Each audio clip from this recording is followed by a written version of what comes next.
तो आज हम आपके लिए लेकर आए कक्षा 8 की विज्ञान विषय का मॉडल प्रश्न पत्र, जो राजस्थान बोर्ड द्वारा इस साल परीक्षा के लिए जारी किए गए ब्लूप्रिंट पर आधारित है। तो देखिए, शुरुआत करते हैं हम सबसे पहले ऑब्जेक्टिव टाइप के प्रश्नों के। तो यहाँ मैंने आपके अभ्यास के लिए जो ब्लूप्रिंट के अनुसार जिन पाठों से न्यू टाइप वाले प्रश्न आने, ऑब्जेक्टिव प्रश्न आने, उनका संकलन किया है। तो मैंने ढेर सारे रख दिए भाई, तो जिससे आपका समुचित अभ्यास हो जाए। और ये न्यू टाइप वाले जो प्रश्न है उस स्तर के हैं जिनसे आपको 1 या 2 नंबर वाले जो प्रश्न और आते हैं ना, वेरी शॉर्ट आंसर टाइप, जिनको हम अति लघुतरात्मक और लघुतरात्मक प्रश्न कहते हैं, उनकी भी तैयारी आपकी पूर्ण हो जाएगी। तो जैसे पहले पार्ट से लिया गया है, पहला प्रश्न आप देखिए कि, चलिए कलर चेंज कर देता हूं, कि खरपतवार का उदाहरण है। खरपतवार किसे कहते हैं? देखिए, फसल के साथ जो अनावश्यक रूप से और अवांछित रूप से कई प्रकार के पेड़ पौधे उगाते हैं या वनस्पतियां उगाती हैं, जिन्हें हम क्या बोलते हैं?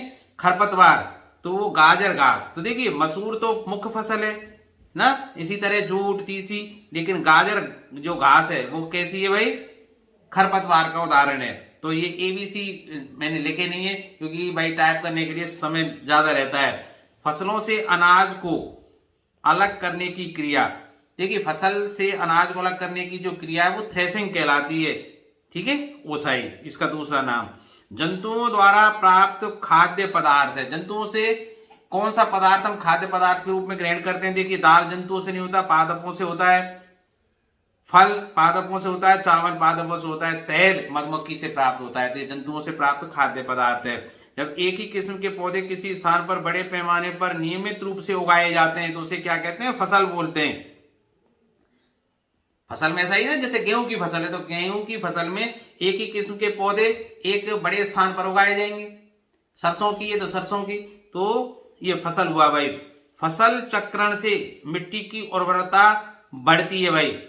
देखिए, एक ही प्रकार की फसल अगर हम बोते चाहेंगे तो हर फसल के लिए अलग अलग हमें न्यूट्रिशंस या पोषक तत्वों की जरूरत होती है। तो उस पोषक तत्व की उस भूमि में कमी हो जाएगी, तो आगे भूमि की उर्वरक क्षमता कैसी हो जाएगी? घट जाएगी। इसलिए फसलों को हमेशा बदल कर बोना चाहिए। इस साल जैसे गेहूं की फसल है तो अगली साल सरसों, मटर या चना जैसी फसल बो देनी चाहिए। और आप जानते हैं चना और मटर में राइजोबियम जीवाणु होते हैं जो वायुमंडल की नाइट्रोजन को ग्रहण करके और भूमि में नाइट्रोजन की कमी को पूरा कर देते हैं। तो चलिए आगे बढ़ते हैं। राइजोबियम नामक जीवाणु किस फसल की जड़ में पाए जा रहे? अभी बताया था मैंने आपको, मटर कुल के जो पादप होते हैं, ठीक है, अर्थात फलीदार जो फसल है, मटर का पौधा हुआ, चना का पौधा हुआ, इनमें पाए जाते हैं। और ये क्या करते हैं? नाइट्रोजन का स्थिरीकरण कर देते हैं। वायुमंडल की नाइट्रोजन को ग्रहण करके इनकी जड़ों में गांठें पाई जाती हैं जो वायुमंडल की नाइट्रोजन को ग्रहण करते हैं। इसलिए इनमें यूरिया जैसे खाद नहीं देते, ठीक है। यूरिया में किसकी अधिकता होती है? नाइट्रोजन की। तो निम्न विकल्पों में कौन फलदार फसल है? फलदार फसल आप जाएंगे नींबू। रेशेदार फसल है तो बहुत सरल प्रश्न है। रेशेदार किसमें है भाई? कपास में। यूरिया में किस तत्व की अधिकता होती है? अभी बताया था, नाइट्रोजन की, ठीक है। ग्रीष्म ऋतु में लगाई जाने वाली, देखिए आप समझिए, रबी की फसल, खरीफ की फसल, इनके बारे में आपको पता होना चाहिए। तो देखिए, पहले बात करते हैं रबी की फसल, जो सर्दियों में बोई जाती है, अर्थात अक्टूबर नवंबर में जो फसल बोई जाती है उसको हम रबी की फसल बोलते हैं। जैसे गेहूं, जौ, ठीक है, चना, सरसों, मटर, ये सब कैसी हैं? रबी की फसल हैं, ठीक है भाई। इसको अक्टूबर नवंबर में बोया जाता है और मार्च में काटा जाता है भाई। अक्टूबर नवंबर में बोया जाता है, मैं लिख देता हूं, इसको अलग से पूछ सकता है। बोया जाता है और मार्च अप्रैल में इसको काटते हैं भाई, मार्च में काटा जाता है। खरीफ की फसल, इसको हम बरसात की जो फसल बोलते हैं ना। अब इसमें कौन कौन सी है? जैसे आपके ज्वार, बाजरा, मक्का, ठीक है। तो इसको कब बोया जाता है भाई? मई जून में बोया जाता है और सितंबर अक्टूबर में इसको काटा जाता है। कब बोया जाता है?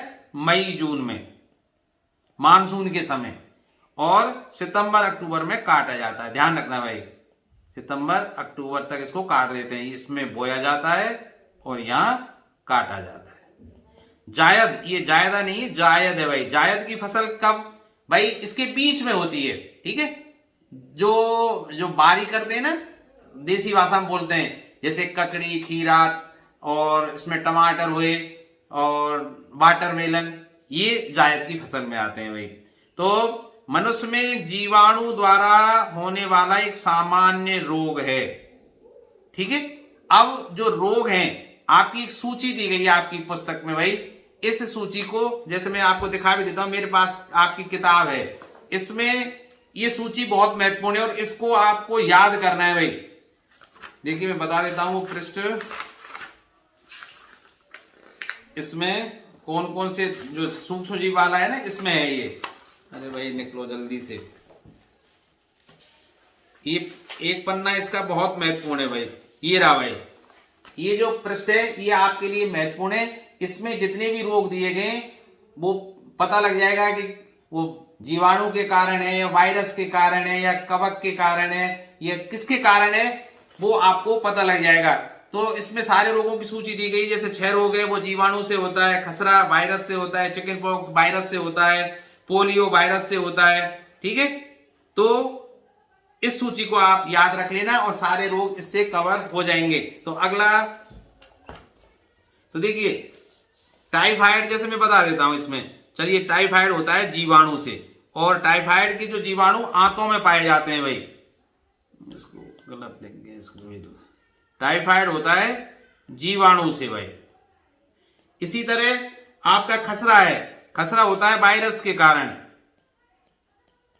मलेरिया आप जानते हैं, प्रोटोजोआ, जो मादा एनोफ्लीज मच्छर है ना, तो ये मलेरिया होता है प्रोटोजोआ।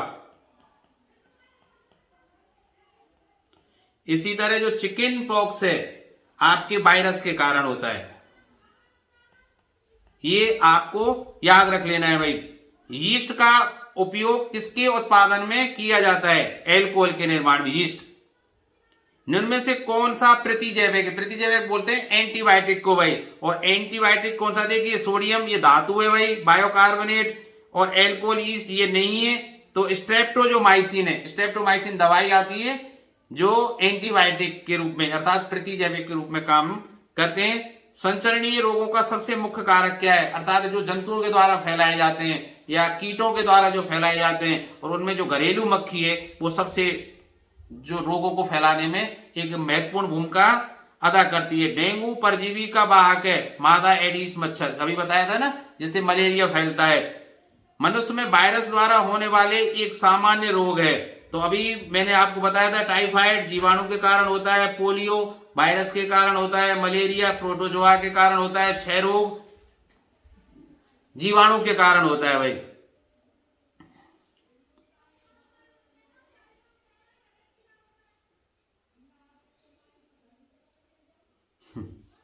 तो इसमें पोलियो आ जाएगा भाई।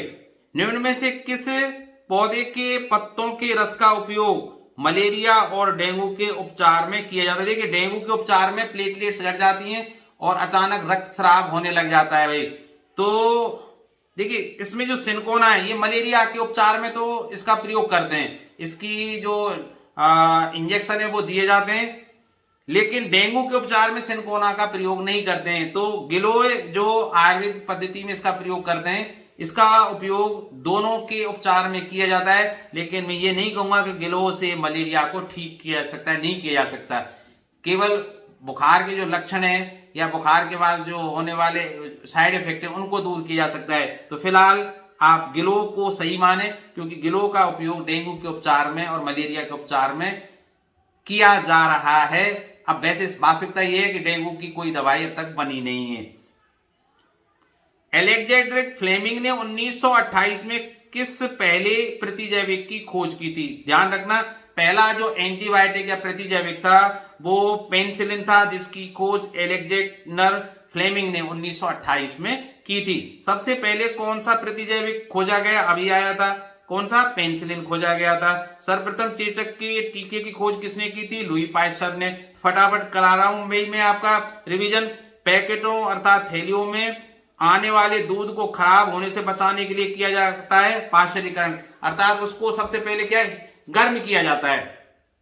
और गर्म करने से क्या होता है? उस दूध में उत्पन्न जितने भी प्रकार के सूक्ष्म जीव हैं वो नष्ट हो जाते हैं, जिससे किण्वन की क्रिया बाद में नहीं होगी और वो दूध खराब नहीं होगा भाई। तो उसको क्या कहते हैं? पाश्चरीकरण बोलते हैं। नाइट्रोजन का वायुमंडल से मिट्टी में आना, अभी बताया था, राइजोबियम जो कुल के पादप हैं वो।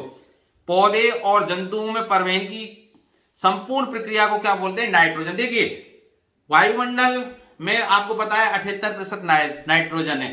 अब इस नाइट्रोजन का विभिन्न साधनों के द्वारा भूमि तक आना, अब चाहे वो जब बिजली तड़कती है उस समय नाइट्रिक ऑक्साइड बनता है, वो पानी वर्षा के पानी में घुल के अंदर आता है, नीचे आता है, फिर जमीन में विभिन्न प्रकार के पदार्थ पाए जाते हैं, वो नाइट्रिक अम्लों में परिवर्तित होते हैं और इस नाइट्रिक अम्ल को पेड़ पौधे जड़ों के माध्यम से ग्रहण करते हैं। फिर इन पेड़ पौधों को हम खाते हैं किसी न किसी रूप में, फिर मलमूत्र के द्वारा ये वापस नाइट्रोजन है वो अमोनिया के रूप में, मूत्र के रूप में निकलती है बाहर और फिर वायुमंडल में ये चली जाती है। तो ये पूरी प्रक्रिया नाइट्रोजन का वायुमंडल से जमीन पर आना और फिर पुनः वायुमंडल में पहुंच जाना, ये नाइट्रोजन चक्र कहलाता है भाई। तो इसमें सही हो जाएगा नाइट्रोजन चक्र। ब्रेड बनाने की प्रक्रिया के दौरान आपको पता है ब्रेड बनाते समय हम एक सोडियम बाइकार्बोनेट नामक पदार्थ मिलाते हैं जिससे खाने का सोडा बोलते हैं, और ये खाने का सोडा जैसे ही गर्म होता है ये कार्बन डाइऑक्साइड बनाता है। कौन सी गैस बनाता है? कार्बन डाइऑक्साइड गैस बनाता है। तो कौन सी गैस उत्पन्न होती है ब्रेड बनाने के समय? Carbon dioxide, CO2 gas. चीनी को अल्कोहल में बदलने की प्रक्रिया क्या कहलाती है? किण्वन कहलाती है भाई। चीनी के द्वारा जब अल्कोहल बनाया जाता है तो उसको किण्वन अभिक्रिया कहते हैं। वाहनों के लिए सबसे कम प्रदूषक ईंधन कौन सा है? Petrol, diesel. देखिए डीजल की तुलना में पेट्रोल कम प्रदूषक है और पेट्रोल की तुलना में CNG जिसे संपीड़ित प्राकृतिक गैस, C का मतलब कंप्रेस्ड, N का मतलब नेचुरल, G का मतलब गैस कहते हैं, और ये बहुत कम मात्रा में प्रदूषण फैलाती है। तो बेस्ट ईंधन कौन सा है इसमें? CNG भाई। कोयले को बनने में कितना समय लग जाता है? लाखों वर्ष लग जाते हैं भाई इसमें। निम्न में कौन सा पदार्थ जीवाश्मीय ईंधन है? जमीन से खोदकर जो निकाल, अर्थात जो पेड़ पौधों से प्राप्त हो रहे हैं भाई। अब आप कहेंगे सर पेड़ पौधों से ये पेट्रोल कहां है बन रहा है? अरे हजारों लाखों साल पहले पृथ्वी पर बनते उथल पुथल रही होगी, ये पेड़ पौधे जमीन में समा गए होंगे, तो पृथ्वी के अधिक ताप और दाब के कारण ये पेड़ पौधे और जीव जंतु ही किसमें बदल गए भाई? ये पेट्रोलियम ईंधनों में बदल गए थे। तो सौर ऊर्जा नहीं है भाई, सौर ऊर्जा तो परमाणु ऊर्जा भी नहीं है, जल ऊर्जा भी नहीं है। कोयला क्या है? जीवाश्मीय ईंधन है। कोयला हुआ, लकड़ी हुआ, आपके पेट्रोल, डीजल, जितने भी पेट्रोलियम पदार्थ हैं सारे जीवाश्मीय ईंधन के उदाहरण हैं। निम्न में से कौन सा संसाधन क्षय होने वाला नहीं, अर्थात जो कभी भी नहीं? देखिए एक तो संसाधन दो तरह के हैं भाई, एक तो जिनके भंडार सीमित हैं, अर्थात कुछ निश्चित अवधि के बाद उनके भंडार बीत जाएंगे, जैसे जीवाश्मीय ईंधन है, पेट्रोल, डीजल, कोयला, लकड़ी, इनके भंडार आने वाले 20 से 30 वर्षों में ऐसा अनुमान है कि बीत जाएंगे। उस समय ऊर्जा का गहरा संकट विश्व के सम्मुख आ जाएगा। लेकिन कुछ ऐसे भी संसाधन हैं जो कभी भी समाप्त नहीं होंगे, जैसे सूर्य से प्राप्त होने वाली सौर ऊर्जा है, पवन ऊर्जा है, भूसागरीय ऊर्जा है ना, समुद्र से जो ऊर्जा प्राप्त होती है। तो ये जो ऊर्जा है वो कभी भी संसाधन है, वो कभी भी समाप्त नहीं होंगे। ठीक है, तो अब इसमें कौन सा होगा? वायु वाला सही होगा। देखिए खनिज है वो बीतेंगे, कोयला है वो बीतेंगे, और पेट्रोलियम ये सब बीतने वाले हैं भाई, क्षय होने वाले हैं, ये तो क्षय होने वाले हैं। और वायु और सौर ऊर्जा, भूतापीय ऊर्जा, ये कभी ना समाप्त होने वाले ऊर्जा के संसाधन है भाई। प्राकृतिक गैस में मुख्यतः कौन सी गैस होती है? मीथेन होती है भाई। पेट्रोलियम का कौन सा उत्पाद सड़क निर्माण हेतु, जिसे कोल तार आप बोलते हैं, और उसको दूसरी भाषा में बिटुमेन कहा जाता है। ठीक है, जो सबसे लास्ट में जब पेट्रोलियम का परिष्करण किया जाता है, शुद्धिकरण किया जाता है, तो जो अशुद्धि के रूप में पदार्थ बचता है उसको बिटुमेन बोलते हैं, जिसको हम आम बोलचाल की भाषा में कोल तार बोलते हैं। पेट्रोलियम संरक्षण अनुसंधान संघ कहां पर है? भारत में भाई। कोयले के प्रक्रमण द्वारा कोक बनाते समय कौन सी ऊर्जा प्राप्त होती है? कोयला गैस। ठीक है भाई। निम्न में से कौन सा पदार्थ जीवाश्मीय ईंधन? अभी आया था कोयला, ये दोबारा रिपीट हो गया है भाई। निम्न में से कौन सा संसाधन क्षय होने वाला नहीं? ये दोनों प्रश्न रिपीट हो गए। किसी पदार्थ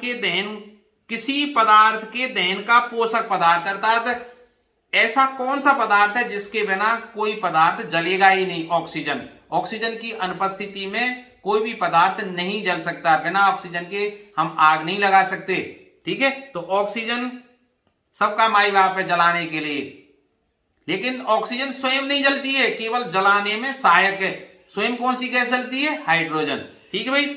विद्युत उपकरणों में लगी आग बुझाने के लिए सबसे अच्छा अग्निशामक कौन सा है? Carbon dioxide. आप पेट्रोलियम का, पानी का और रेत का प्रयोग नहीं कर सकते। आपको पता है क्यों भाई? क्योंकि कार्बन डाइऑक्साइड हवा से 2.5 गुना भारी होती है। जैसे ही कार्बन डाइऑक्साइड को छोड़ा जाता है, जो अग्निशामक यंत्र है ना, उसके अंदर सोडियम बाइकार्बोनेट और सल्फ्यूरिक अम्ल भरा रहता है, और जैसे ही उसको ठोकते हैं तो अंदर की शीशी टूट जाती है और सोडियम बाइकार्बोनेट और सल्फ्यूरिक अम्ल मिलकर कार्बन डाइऑक्साइड गैस बनाते हैं, जो बाहर आकर भारी होने के कारण चारों ओर अग्नि के ऊपर लग जाती है एक तरह से, मतलब, और इससे ऑक्सीजन की जो आपूर्ति है वो बंद हो जाती है। जैसे ही बाहर की ऑक्सीजन मिलना आग को बंद हो जाएगा, आग स्वतः बुझ जाएगी। अर्थात आग को कार्बन डाइऑक्साइड गैस शीतलता प्रदान करती है। एक दूसरे शब्दों में ऐसे समझ सकते हैं आप।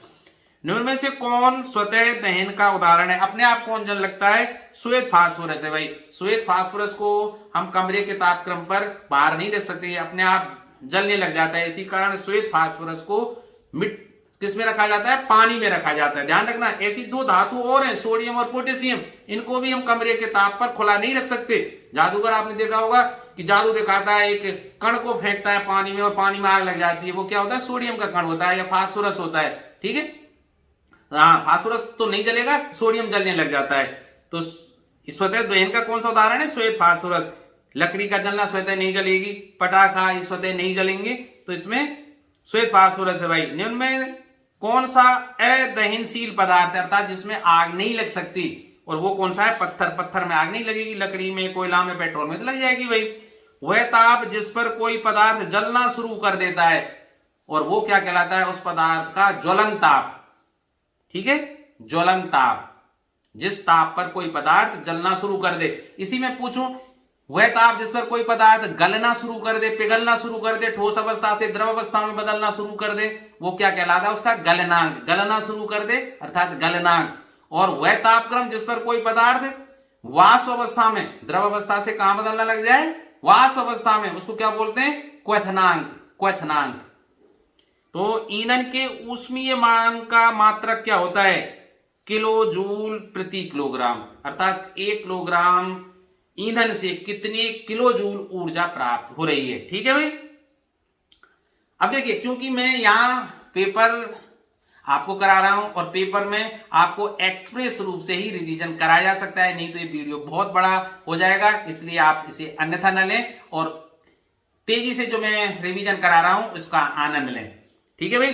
प्राकृतिक आवास का वन्य प्राणी संरक्षण कहां किया जाता है? देखिए, अभयारण्य वो जगह होते हैं जहां लुप्त प्राय या अपने आप को संघर्ष कर रही हैं ऐसी प्रजातियों को संरक्षित रखा जाता है और उनके आवास की उचित व्यवस्था की जाती है। जैसे बाघ हैं, लुप्त होते जा रहे हैं, तो बाघों को एक संरक्षित क्षेत्र में, एक बड़े एरिया में रखा जाता है और उसको आवास की, अर्थात उसको रहने की, खाने की पूरी व्यवस्थाएं की जाती हैं। उसको क्या कहा जाता है? अभयारण्य कहा जाता है। ठीक है भाई। अब वह क्षेत्र जिसमें जंतु अपने प्राकृतिक आवास में संरक्षित रहते हैं, अभी बताया था, अभयारण्य कहलाते हैं।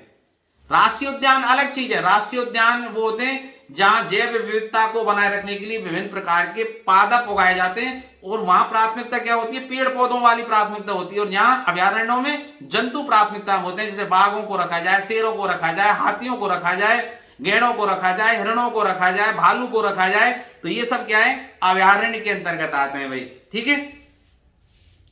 सागौन का दूसरा नाम टीक है भाई। पंचमढ़ी जैव मंडल आरक्षित में जो क्षेत्र है उसमें कौन सी प्राणी जात नहीं है? भालू नहीं है भाई। सतपुड़ा राष्ट्रीय उद्यान में किस जंतु की संख्या में वृद्धि हो रही है? बाघ की। ठीक है भाई। पक्षी प्रवास करते हैं किससे बचने के लिए? शीत से बचने के लिए भाई। देखिए भरतपुर पक्षी अभयारण्य आपने सुना होगा, इसमें साइबेरिया जो रूस के अंतर्गत है, यहां से हजारों किलोमीटर दूर है, वहां जब साइबेरिया में भयंकर ठंड पड़ती है, आपको पता है, जब वहां तापक्रम 0 से अधिक नीचे चला जाता है, -15, -20 और -30 सेंटीग्रेड तक जब तापमान पहुंचने लग जाता है, तो वहां की जो सारस है वो यहां माइग्रेट करके आ जाती है भरतपुर में। आप देखिए कितने हजारों किलोमीटर दूर, बिना किसी कंपास के, बिना किसी उपकरण के, बिना गूगल मैप के, और यहां आ जाती हैं। और जब यहां सर्दी, भाई यहां की सर्दी उनके लिए सामान्य है, हमारे लिए ये सर्दी है, उनके लिए तो बहुत सामान्य है। ठीक है, साइबेरिया में इतना तापक्रम, तो हमारे जहां भयंकर सर्दियों में जो स्थिति बनती है वो तो सामान्य गर्मियों में रहती है, तो वो आनंद से जहां रहते हैं। और जब यहाँ गर्मी पड़ने लग जाती है और वहां भी तापक्रम सही हो जाता है, तो यहां से वापस माइग्रेट करके वो अप्रैल के महीने में चली जाती है भाई। कोशिका के सामान्य संगठन किस पर पाए जाते हैं? शुक्राणु पर। निषेचन जो मादा के शरीर के अंदर होता है, आंतरिक होता है, आंतरिक निषेचन जिसको बोलेंगे भाई। अमीबा में किस विधि द्वारा जनन होता है? मुकुलन के द्वारा। बाह्य निषेचन होता है मादा के शरीर के बाहर, बाह्य बाहर होगा और आंतरिक अंदर होगा भाई। भ्रूण की वह अवस्था जिसमें सभी शारीरिक भागों की पहचान हो सके क्या कहलाता है? गर्भ। जंतुओं में निषेचन किस में होता है? जलीय जंतुओं में। यार ये सवाल ऐसे देखते हैं लेना भाई, जल में। ठीक है भाई। निम्न में से कौन सा गुणसूत्र शिशु का लिंग निर्धारण करता है? देखिए आपको पता है कि नर हो या मादा हो, मानवों में 23 जोड़ी गुणसूत्र होते हैं। अब 22 जोड़े गुणसूत्र ऐसे होते हैं जो नर और मादा में समान होते हैं, अर्थात 46 में से 44 नर और मादा इनमें समान होते हैं भाई। अरे ये क्या करता है, एक सेकेंड भाई, ये नर और यहां लिख देता हूं मैं मादा, तो नर हो या मादा इनमें 44 तो समान रहेंगे, अर्थात 22 जोड़े तो समान होते हैं। और जो समान गुणसूत्र होते हैं उनको बोलते हैं ऑटोसोम। उनको क्या बोलते हैं? ऑटोसोम्स बोलते हैं। पता नहीं लाइन क्यों खिंच रही है। अब 46 में से 44 तो समान है, लेकिन नर में होते हैं XY, ये जोड़ा अलग होता है, और मादा में होता है XX। ठीक है, X तो समान है, तो ये जो बाई गुणसूत्र है ये निर्धारित करता है कि होने वाली संतति नर होगी या मादा होगी। ठीक है भाई। तो कौन सा गुणसूत्र लिंग का निर्धारण करता है? XY वाला, याद रहेगी ना भाई। लड़कों के गले में उभरा हुआ भाग क्या कहलाता है? एडम्स एपल या कंठमणि जिसको बोलते हैं ये। ठीक है। मनुष्य की कोशिका के केंद्रक में कितने गुणसूत्र पाए जाते हैं? अभी बताया था 23 जोड़े, अर्थात 46 गुणसूत्र पाए जाते हैं। पीड़ित व्यक्ति से स्वस्थ व्यक्ति में एड्स फैल सकता है? भोजन, देखिए ये वाजने, भोजन साझा करने से नहीं फैलेगा भाई, कंघी साझा करने से नहीं फैलेगा, एक मच्छर के काटने से नहीं फैलता, खून चढ़ाने से। अगर कोई व्यक्ति एड्स पीड़ित है और उसका ब्लड किसी दूसरे व्यक्ति में चढ़ा लिया जाए तो वो भी उससे पीड़ित हो जाता है। तो इसमें ऑप्शन डी सही हो जाएगा। निम्न में से कौन नर जनन हार्मोन है? टेस्टोस्टेरोन। टेस्टोस्टेरोन वृषण से स्रावित होता है जो नर जनन, ठीक है, नर जनन हार्मोन है। एस्ट्रोजन मादा जनन हार्मोन है भाई, ये मादा में पाया जाता है, मादा जनन हार्मोन है भाई, मादा जनन ग्रंथि में पाया जाता है।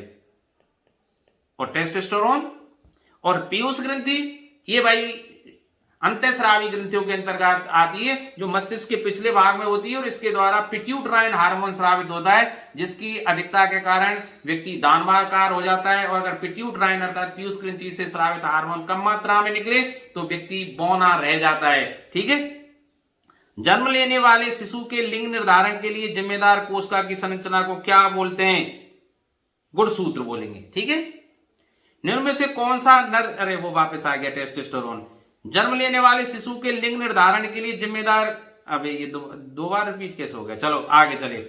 निम्नांकित बलों में कौन सा संपर्कित बल है? अब देखिए बल में संपर्कित और असंपर्कित बल दो तरह के होते हैं भाई। तो देखिए गुरुत्व बल तो संपर्कित नहीं है, क्योंकि गुरुत्व बल क्या है? वह बल जिसके द्वारा पृथ्वी किसी वस्तु को अपनी ओर आकर्षित करती है। और गुरुत्व बल का जो मान होता है, जी का मान होता है 9.8 मीटर प्रति सेकंड स्क्वायर। इतने बल से हर वस्तु को अपनी ओर खींचती है, ठीक है। और जो व्यक्ति में भार होता है डब्लू, वो इसी के कारण होता है, डब्लू बराबर mgv। चुंबकीय बल ये भी संपर्कित बल नहीं है, क्योंकि दूर से ही चुंबक आकर्षित करने लग जाती है भाई। इसी तरह स्थिर विद्युत बल, ये तीनों ही असंपर्कित बल हैं, गुरुत्व बल, चुंबकीय बल और स्थिर विद्युत बल। घर्षण बल, घर्षण बल जब तक नहीं लगेगा जब दो सतहों के बीच में संपर्क नहीं हो, तो घर्षण बल इसमें संपर्कित बल है भाई। जब दो सतह एक दूसरे के संपर्क में आएगी और दोनों एक दूसरे की गतियों का विरोध करेंगे, तभी घर्षण बल लगेगा। जो पहले वाली, जैसे ये कोई सतह है और इस पर ये वस्तु ये इस तरह से गति करे, तो घर्षण बल इस ऊपर वाली वस्तु की गति के विपरीत दिशा में लगेगा, दोनों सतहों के मध्य, ठीक है। कुएं से पानी खींचना कौन सा बल है भाई? और ये कौन सा बल है? अपकर्षण। प्रति इकाई क्षेत्रफल पर लगने वाले बल को क्या बोलते हैं? दाब। ध्यान रखना, दाब का ये सूत्र पिछली साल आया था और 2 नंबर का आया था, बल बटे क्षेत्रफल, ठीक है। क्या लिखा हुआ था कि बल बटे क्षेत्रफल बराबर रिक्त स्थान के 2 नंबर के लिए आया था भाई। ये बहुत आसान है, ध्यान रखना, बल बटे क्षेत्रफल ये दाब का सूत्र है। और इसका जो वैसे सूत्र अगर पूछें तो बल का मात्रक होता है न्यूटन और क्षेत्रफल का होता है मीटर स्क्वायर। अर्थात दाब का मात्रक क्या हुआ? न्यूटन प्रति मीटर स्क्वायर, जिसको पास्कल भी बोलते हैं भाई, एक अलग मात्रक, क्योंकि ये पास्कल ने खोजा था भाई, ठीक है, इसलिए इसको पास्कल भी कहा जाता है। तो ये भी प्रश्न पूछ सकते हैं कि पास्कल किसके बराबर होता है? न्यूटन प्रति मीटर स्क्वायर के, ठीक। दरवाजे को धक्का देने पर कौन सा अभिकर्षण बल लगता है? देख लेना भाई, सही बात तो ये कि मैं कक्षा 8 को नहीं पढ़ाता भाई, और कुछ ऐसे शब्द हो जाते हैं जो विशेष उस किताब से संबंधित होते हैं, और ये पेपर भी मैंने ईमानदारी से नहीं बनाया है, ये हेमंत जोशी और ने बनाया भाई। और जो अब बा भाग आएगा उसके कुछ प्रश्नों में सहयोग हमारे गांव की 2nd ग्रेड के अध्यापक हैं मनीराम, उसका है भाई। तो ये पेपर उनका है, केवल मैं इसको मुझे बना के दे दिया है और मैं बस आपको इसको सॉल्व कराने का प्रयास कर रहा हूं। शुष्क मौसम में बालों में कंघी करने पर वो बिखर जाता है। देखिए, जब बालों से किसी कंघी को रगड़ा जाता है तो इलेक्ट्रॉनों का स्थानांतरण होता है बालों के और कंघी के बीच, और इलेक्ट्रॉनों का जब स्थानांतरण होता है तो आवेश बनता है, एक पदार्थ ऋणावेशित हो जाता है, दूसरा धनावेशित हो जाता है। तो उस जब आवेशों के मध्य जो बल लगता है उसको बोलते हैं स्थिर वैद्युत बल। तो जब शुष्क बालों में कंघी की जाती है तो वो बल कौन सा होता है? स्थिर वैद्युत बल। जो फिर कंघी को आप छोटे छोटे कागज के टुकड़ों या तिनकों के पास ले जाइए, वो उनको आकर्षित करने लग जाता है, ठीक है। बल का मात्रक है, अभी बताया था न्यूटन, ये बल का मात्रक तो न्यूटन होता है भाई, ये न्यूटन प्रति मीटर नहीं। अब आप कहेंगे अभी बताया था दाब, अरे वो दाब का बताया था, कौन सा? न्यूटन प्रति मीटर स्क्वायर, वो दाब का मात्रक था। अब बल का मात्रक पूछ रहा है, बल का मात्रक तो क्या होता है? न्यूटन। ध्यान रखना भाई, दाब का मात्रक अभी बताया ना, तो एक तो पास्कल है भाई और एक न्यूटन प्रति वर्ग मीटर, तो ये दोनों ही सही हैं, इसलिए ऑप्शन सी सही हो जाएगा, पास्कल और न्यूटन प्रति वर्ग मीटर। बैलों द्वारा गाड़ी को खींचना किस बल का उदाहरण है भाई? पेशीय बल। कोई भी वस्तु किस बल के कारण पृथ्वी में गिर जाती है? गुरुत्वाकर्षण के कारण। दो सतहों के बीच संपर्क के कारण कौन सा बल उत्पन्न होता है? अभी बताया था, घर्षण बल। वस्तुएं पृथ्वी की ओर आकर्षित होती हैं, कौन सा बल है भाई? गुरुत्व बल। जिस बल के कारण कोई वस्तु पृथ्वी के द्वारा आकर्षित होती है वो बल कौन सा होता है? गुरुत्वीय बल, जी। किसी वस्तु पर लगने वाले लगाए गए बल द्वारा क्या बदला जा सकता है? देखिए, बल के द्वारा वस्तु की स्थिति में परिवर्तन किया जा सकता है। अगर कोई वस्तु स्थिर है तो उसको गतिशील किया जा सकता है। गतिशील वस्तु पर विपरीत दिशा में बल लगाएं तो वस्तु को स्थिर किया जा सकता है ना। तो बल के द्वारा गति को बदला जा सकता है, चाल को बदला जा सकता है, तापमान, क्या बदला जा सकता है? गति को, ठीक है भाई।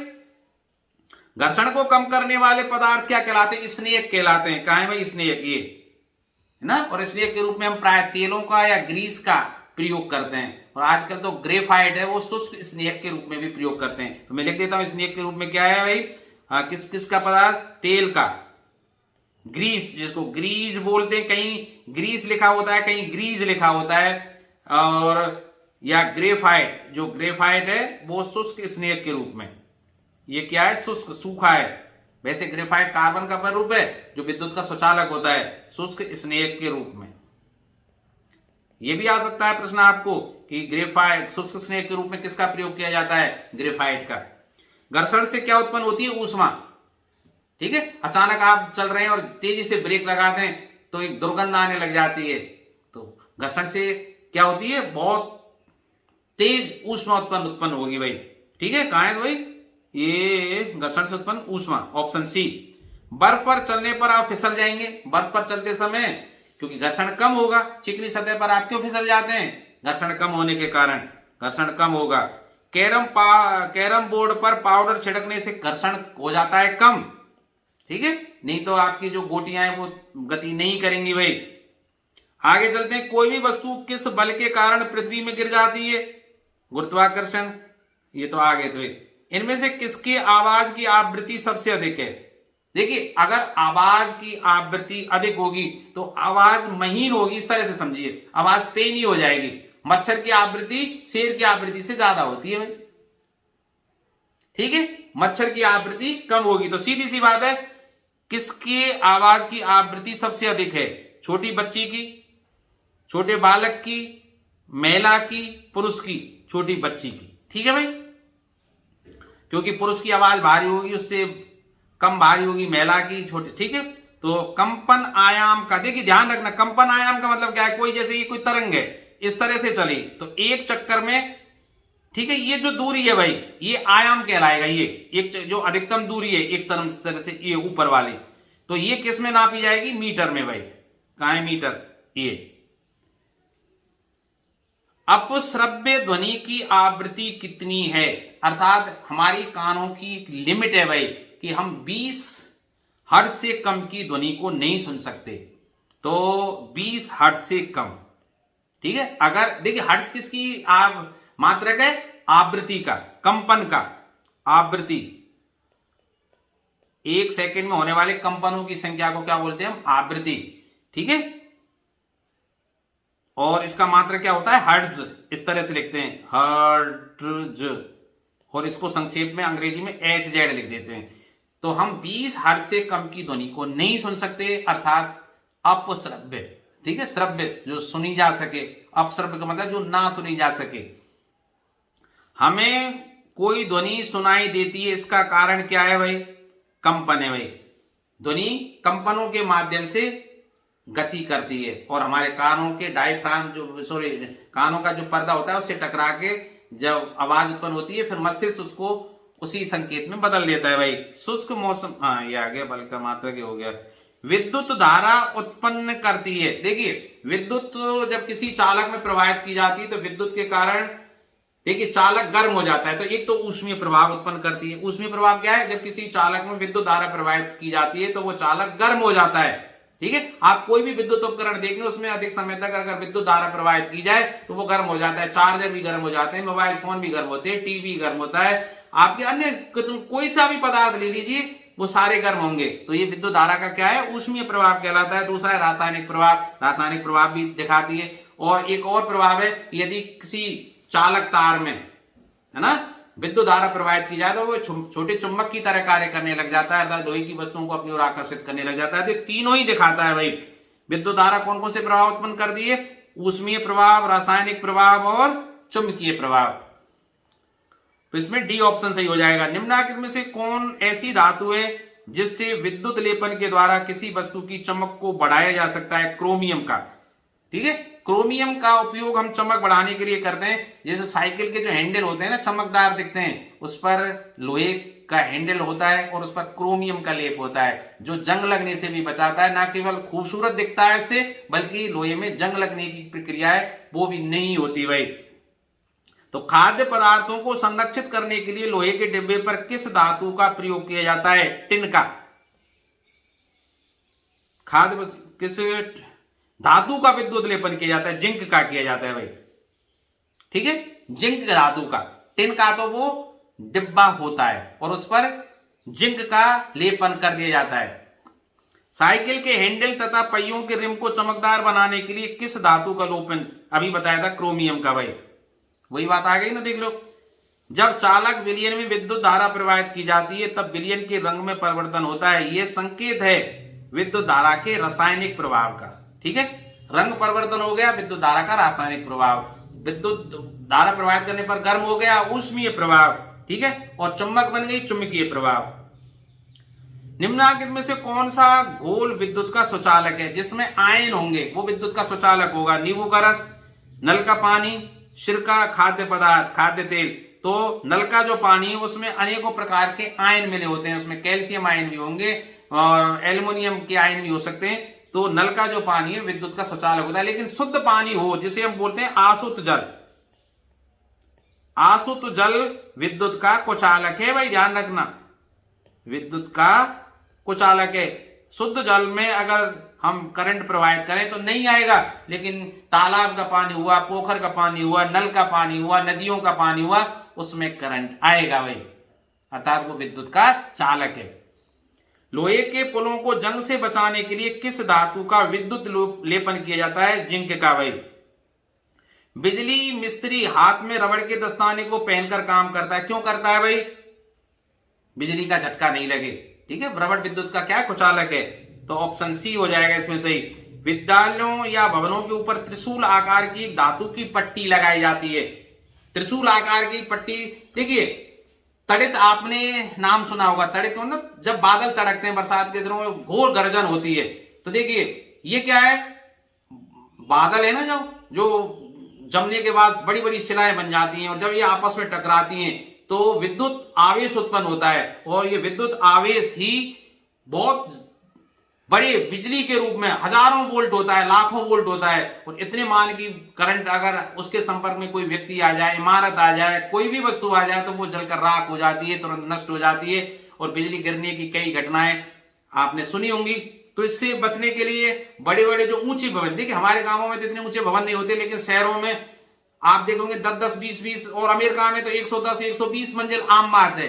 तो उन पर तो बिजली का प्रभाव ज्यादा होगा। तो उन्हें बचाने के लिए ऊपर एक त्रिशूल आकार में एक तांबे की छड़ लगा दी जाती है और उसको भूसंपर्क के द्वारा जमीन तक लाया जाता है, गाड़ दिया जाता है। तो जितना भी आवेश मिलता है वो सारा आवेश कहां चला जाता है? जमीन। जमीन को कितना भी करंट दिया जाए, कितना भी आवेश दिया जाए, जमीन के पर कोई प्रभाव नहीं पड़ता। और इससे उस बिल्डिंग में रहने वाले लोग और वो बिल्डिंग सुरक्षित रह जाती है, अर्थात बिजली का उस पर कोई प्रभाव नहीं पड़ता है। तो उनको क्या बोलता है? तड़ित कहा जाता है भाई। कहा है भाई? विद्युत विसर्जन से बचने के लिए त्रिशूल आकार की जो पट्टी लगाई जाती है वो क्यों लगाई जाती है? विद्युत विसर्जन अर्थात तड़ित से बचने के लिए। समान आवेशों के बीच समान आवेश है, जैसे धनावेश को धनावेश और ऋणावेश को ऋणावेश प्रतिकर्षित करता है। कुत्ते को देखकर कुत्ता भौंकता है ना, समान को देखकर समान धक्का देने का प्रयास करता है, इस तरह से याद कर सकते हैं। तो प्रतिकर्षण होगा समान आवेशों के मध्य और विपरीत आवेशों के मध्य आकर्षण होगा। धनावेश के पास ऋणावेश लेकर आए या नॉर्थ पोल के साथ अर्थात उत्तरी ध्रुव के साथ दक्षिणी ध्रुव लेके आए, एक ही बात है। ध्रुव वाली बात हो या आवेश की बात हो, समान ध्रुव या आवेश एक दूसरे को प्रतिकर्षित करते हैं और असमान एक दूसरे को आकर्षित करते हैं भाई।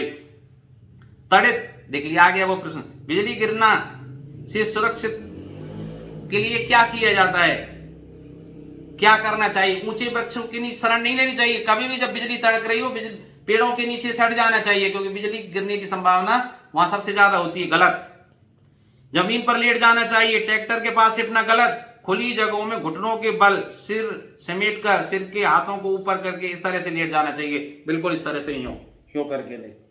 ठीक है, ये सही है इसमें बस भाई। और फिर भाई सही बात तो ये बाहर ना रहे, अंदर चले जाएं। गाड़ी में सफर कर रहे हैं तो गाड़ी को रोक दें और गाड़ी की खिड़की दरवाजे बंद कर लें। अमूमन गाड़ी के अंदर बिजली का प्रभाव नहीं हुआ, क्योंकि जितनी भी आवेश होगा वो गाड़ी की ऊपरी सतह पर रह जाएगा। ये फिजिक्स का एक नियम है भाई। भूकंप की तीव्रता मापने वाले यंत्र को सिस्मोग्राफ बोलते हैं, रिक्टर पैमाना, जिसको सिस्मोग्राफ बोला जाता है। रिक्टर पैमाना या सिस्मोग्राफ, मैं नाम भी लिख देता हूं इसका, सिस्मोग्राफ, नाम पूरा भी पूछ सकता है। जब ऋणात्मक तथा धनात्मक आवेश मिलते हैं तो प्रकाश की चमकीली धारियां उत्पन्न होती हैं। इस प्रक्रिया को क्या कहा जाता है? विद्युत विसर्जन कहा जाता है। जब धनावेश और ऋणावेश मिलते हैं तो लाइटनिंग होती है, तीव्र प्रकाश उत्पन्न होता है, चिंगारियां उत्पन्न होती हैं, और यह क्या कहलाता है? विद्युत विसर्जन कहलाता है भाई। कंपन की आवृत्ति अधिक हो तो ध्वनि कैसी होगी? बहुत पतली, महीन होगी। क्या होगी? तीखी, जटिल, कम।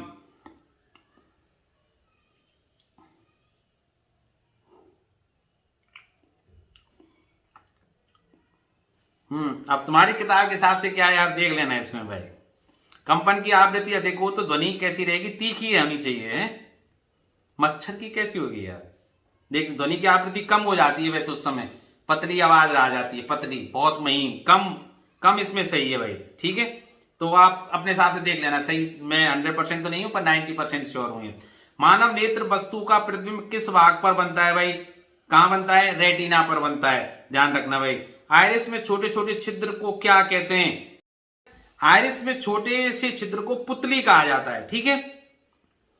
जो बीच में हिस्सा, जो गोल गोल घेरा है नीला सा, उसके बीच में जो एक पॉइंट सा दिखता है, वो किसी पृष्ठ पर पड़ने वाली प्रकाश की किरण को कहते हैं आपतित किरण। जो प्रकाश किरण आ रही है, किसी पृष्ठ पर पड़ रही है, उसको आपतित किरण कहेंगे, और जो टकरा कर वापस लौट रही है उसको परावर्तित किरण कहेंगे। परावर्तित, टकरा के लौटने वाली को, आने वाली को आपतित किरण, यार सीधी सी बात है। मनुष्य के कंठ में वायु के निकलने के लिए क्या बना होता है? वाक्तंतु। मानव नेत्र में किस प्रकार का लेंस? देखिए, मानव जो नेत्र लेंस होता है वो उत्तल लेंस या अवसारी लेंस होता है, उत्तल लेंस, ठीक है। इसकी विशेषता क्या है? बीच में से मोटा, किनारों से पतला होता है। इसको अवसारी लेंस भी बोलते हैं भाई। इसका दूसरा नाम क्या है? अवसारी लेंस, कन्वर्जिंग लेंस जिसको बोलते हैं। आंख में प्रवेश करने वाली प्रकाश किरणों को कौन नियंत्रित करता है? मानव नेत्र के रंगीन भाग को क्या कहते हैं? नीली जो दिखाई देती है, पुतली। वह पदार्थ जो स्वयं प्रकाश उत्सर्जित करता है वो प्रदीप्त कहलाता है भाई। समतल दर्पण से बना प्रतिबिंब होता है, हमेशा समतल दर्पण से प्रतिबिंब आभासी बनता है, क्योंकि किरणें उसमें वास्तव में तो मिलती नहीं है, वो मिलती हुई प्रतीत होती हैं। और समतल दर्पण से बने प्रतिबिंब के बारे में एक बात और मैं बता दूं कि समतल दर्पण से जो बना प्रतिबिंब है वो आभासी होता है, उतनी ही लंबाई का बनता है जितनी की वस्तु की लंबाई होती है। जैसे हम अगर किसी दर्पण के सामने खड़े हुए और हमारी लंबाई अगर 5 फीट है मान लीजिए, तो दूर और हम पूरा आकार अगर देख रहे हैं तो 5 फीट लंबाई का ही प्रतिबिंब बनता है। और एक बात बता दूं, समतल दर्पण में प्रतिबिंब में बायां भाग दाईं तरफ दिखाई देता है और दायां भाग बाईं तरफ दिखाई देता है। इसको पार्श्व परावर्तन भी कहते हैं भाई, ठीक है। ये बात और ध्यान रखना भाई। तो आभासी बनते हैं। आपतन कोण तथा परावर्तन कोण का मान हमेशा बराबर होता है, ध्यान रखना। किसी भी पृष्ठ से परावर्तन की घटना हो तो आपतन कोण और परावर्तन कोण बराबर होते हैं। मैं चित्र भी बना देता हूं। ये कोई मान लीजिए परावर्तक पृष्ठ है, मान लीजिए समतल दर्पण ही है, ये अवलंब है। अगर ये आपतित किरण है, ये आने वाली किरण है, सूर्य की प्रकाश की किरण हो या कोई अन्य रंग की किरण हो जो आ रही है, आकर टकरा रही है इस तरह से, जैसे इसका नाम दे दूं मैं ए बी, तो ये ए बी आपतित किरण है। टकराने के बाद जितने कोण पर आई, ये अवलंब है भाई, ये अविलंब कहलाएगा। तो अविलंब और आपतित किरण के बीच जो कोण होता है आई, इसको बोलते हैं आपतन कोण। तो आपतन कोण क्या है भाई? आपतित किरण, ये आपतन कोण है भाई। अविलंब और आपतित किरण के बीच बने कोण को आपतन कोण बोलते हैं। अब ये किरण टकरा के इस तरह से लौट जाएगी, तो ये किरण टकरा कर लौटी अर्थात परावर्तित किरण, ये क्या कहलाएगी? परावर्तित किरण। और अविलंब और परावर्तित किरण के बीच जो कोण आर बनता है, रिफ्लेक्शन एंगल आर, इसको परावर्तन कोण कहते हैं। क्या बोलते हैं? परावर्तन कोण कहते हैं भाई। और हमेशा ध्यान रखना कि आपतन कोण और परावर्तन कोण दोनों ही बराबर होते हैं, अर्थात I = R। मानव नेत्र में किस प्रकार का लेंस? ये उत्तल बता ही दिया। चलिए, तो ये हो गई भाई छोटे छोटे प्रश्नों की बात, और इसने लगभग 45 मिनट आपके ले लिए। अब हम चलते हैं प्रश्न संख्या 9, अर्थात आपके जो वैसे प्रश्न है, तो चलिए उनको मैं संक्षेप में बता देता हूं, पूरे उत्तर आप देख लेना भाई, क्योंकि मैं अगर सबके आंसर लिखूंगा तो बहुत बड़ा वीडियो हो जाएगा और आप इतना बड़ा देखेंगे नहीं। सूक्ष्म जीवों द्वारा होने वाले हानिकारक प्रभावों का संक्षिप्त विवरण लिखिए। तो मैं आपको बता देता हूं भाई, जो सूक्ष्म जीव हैं उनसे क्या क्या हानियां हो सकती है। देखिए, सूक्ष्म जीव हमारे लिए लाभप्रद भी हैं, सूक्ष्म जीव हमारे लिए हानिकारक भी हैं। तो यहाँ केवल हम हानिकारक प्रभावों की चर्चा कर रहे हैं। सूक्ष्म जीव से अनेकों प्रकार के रोग हो जाते हैं, हैजा, टाइफाइड, मलेरिया, ये सब सूक्ष्म जीवों के, वायरस है, चाहे आपके जीवाणु या प्रोटोजोआ, ये सब सूक्ष्म जीव है भाई। तो अनेकों प्रकार के रोग उत्पन्न होते हैं, उनको मैं लिख दूंगा स्क्रीन पर, ठीक है भाई। दूसरा, सबसे ज्यादा जो घातक प्रभाव होता है कि इससे भोजन खराब हो जाता है। कोई भी खाद्य सामग्री है, कुछ दिनों बाद वो सड़ जाएगी, चाहे वो पेड़ पौधों से प्राप्त सामग्री है या जंतुओं से प्राप्त खाद्य सामग्री, वो भी खराब हो जाती है, ठीक है। तो इस तरह के हानिकारक प्रभाव आप इस पर लिख देना भाई, स्क्रीन पर आपके मिल जाएंगे। अब देखिए, समझाइए कि CO2 किस प्रकार आग को नियंत्रित करती है। मैंने अभी थोड़ी देर पहले बताया था कि कार्बन डाइऑक्साइड गैस हवा से 2.5 गुना भारी होती है। जब किसी जगह की आग को बुझाना होता है तो CO2 को उस जगह पर छोड़ा जाता है, तो उस स्थान पर ये कवर कर लेती है उस जगह को, और ऑक्सीजन की जो सप्लाई होती है उसको बंद कर देती है। आप जानते हैं कि ऑक्सीजन जब तक नहीं मिलेगी आग नहीं जलेगी। तो जैसे ही ऑक्सीजन की सप्लाई कार्बन डाइऑक्साइड के कारण बाधित होती है, आग बुझ जाती है, अर्थात ये एक शीतलक का कार्य करती है जिससे आग बुझ जाती है। तो आप कैसे लिखेंगे, आप 2 नंबर के लिए हम जानते हैं कि कार्बन डाइऑक्साइड गैस हवा से 2.5 गुना भारी होती है, और जब आग लगी वाली जगह पर कार्बन डाइऑक्साइड को छोड़ा जाता है तो ये उस सतह को ढक लेती है और ऑक्सीजन की आपूर्ति को बंद कर देती है, जिससे आग स्वतः बुझ जाती है, अर्थात ये कार्बन डाइऑक्साइड गैस एक शीतलक का कार्य करती है। तो अब चलते हैं 11वें प्रश्न पर। यौवनारंभ के समय होने वाले शारीरिक परिवर्तनों की व्याख्या कीजिए।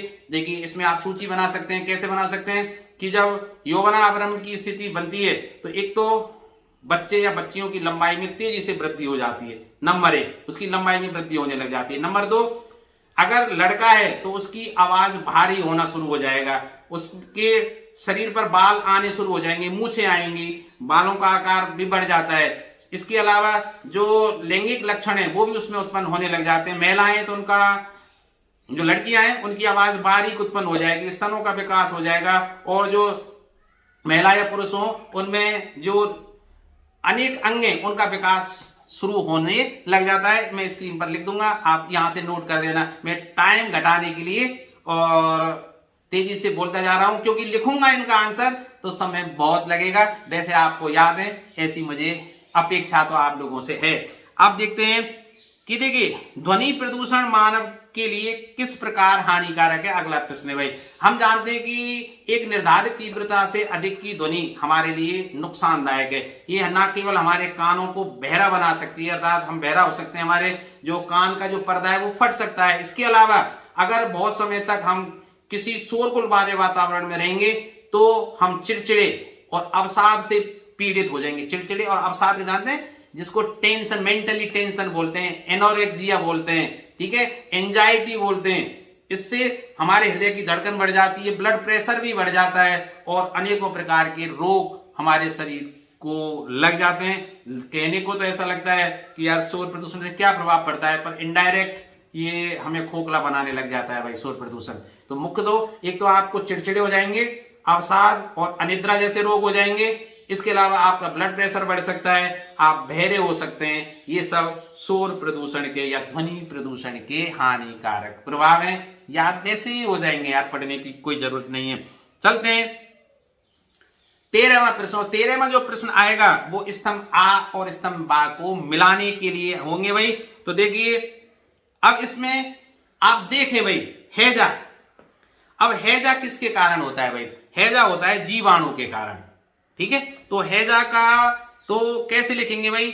आप या तो ऐसे लिखने हैं ना, जैसे एक है, मैं इसका कलर चेंज कर देता हूं, लाल से लाल का ठीक नहीं लग रहा है, मैचिंग नहीं हो रही है। तो देखिए, एक है, एक की मैचिंग किसके साथ हुई भाई?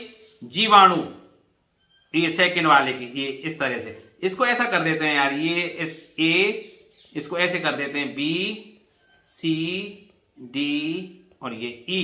तो एक का मैचिंग हो गई बी के साथ, ठीक भाई। इसी तरह 2 वाले की मैचिंग कवक। अब देखिए इसमें पढ़े हैं तो कवक गेहूं की रस्ट दिख रहा है भाई।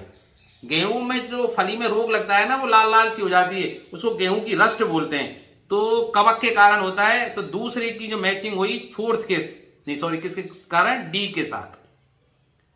कवक की मैचिंग हुई डी के साथ। ठीक भाई। पोलियो अभी बताया था, पोलियो वायरस के कारण उत्पन्न होता है। तो पोलियो वायरस के कारण। ठीक है। तो थर्ड की मैचिंग हुई फर्स्ट अर्थात ए के साथ। ठीक है। अब प्रतिजैविक में शुरुआत में बताया था एंटीबायोटिक का नाम है भाई प्रतिजैविक क्या है? स्ट्रेप्टोमाइसिन है भाई, अर्थात 4th is matched with C. आ गया ना समझ में? चलते हैं अगले। अब चलता है 14वां प्रश्न। आप देखिए, ईंधन के रूप में एलपीजी और लकड़ी की तुलना कीजिए। देखिए अब ईंधन के रूप में अगर एलपीजी और लकड़ी की अगर तुलनात्मक अध्ययन करें तो आप ऐसे लिख सकते हैं। देखिए मैं इसको सारणी रूप बना देता हूं, इसमें ऐसे सारणी बना देना भाई। यहां तो लकड़ी लिख दें और यहां लिख दें एलपीजी। मैंने प्रारंभ में बताया था एलपीजी क्या है? प्राकृतिक संपीड़ित गैस है, natural liquefied liquefied petroleum gas LPG. अब लकड़ी क्या है भाई? ये जीवाश्मीय ईंधन है भाई। ये कैसा है भाई? दोनों ही जीवाश्मीय ईंधन है। वैसे तो जीवाश्मीय ईंधन है जो जलने पर अधिक राख,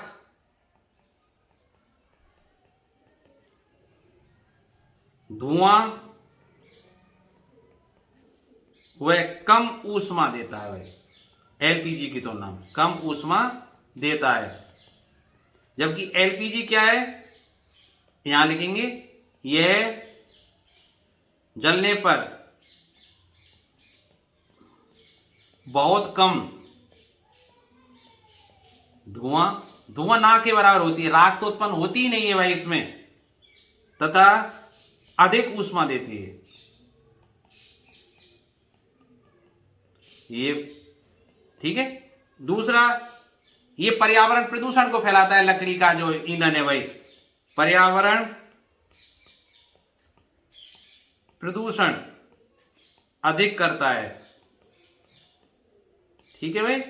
और ये एलपीजी पर्यावरण प्रदूषण कम कर दी है भाई, कम करती है।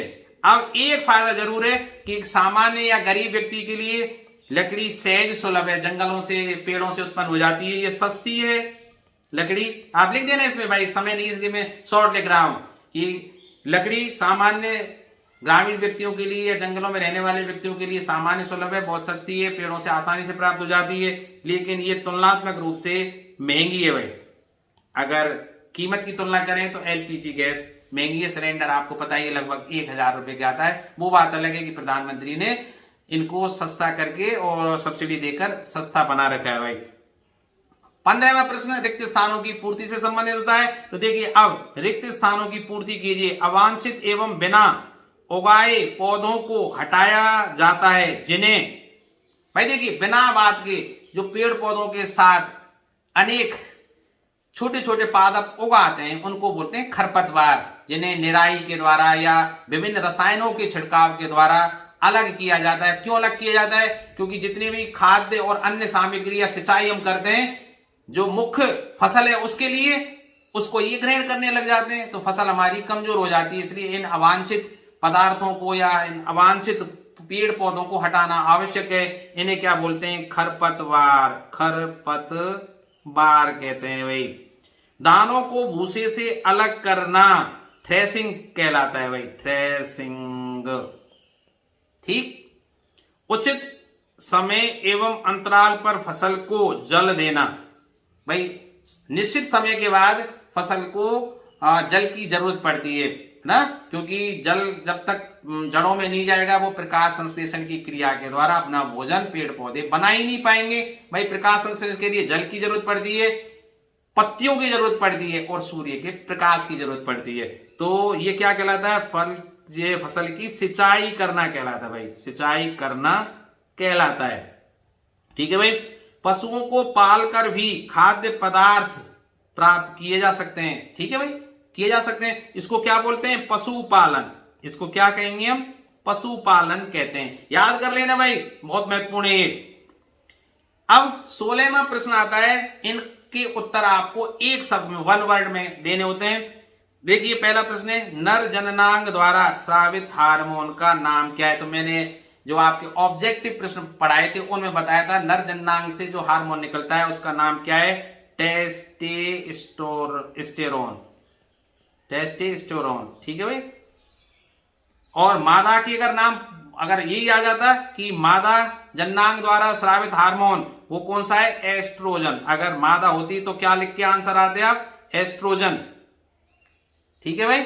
और प्रोजेस्ट्रोन, दो हार्मोन निकलते हैं मादा जननांगों से, प्रोजेस्ट्रोन, ठीक है। ये कौन से? मादा जननांग से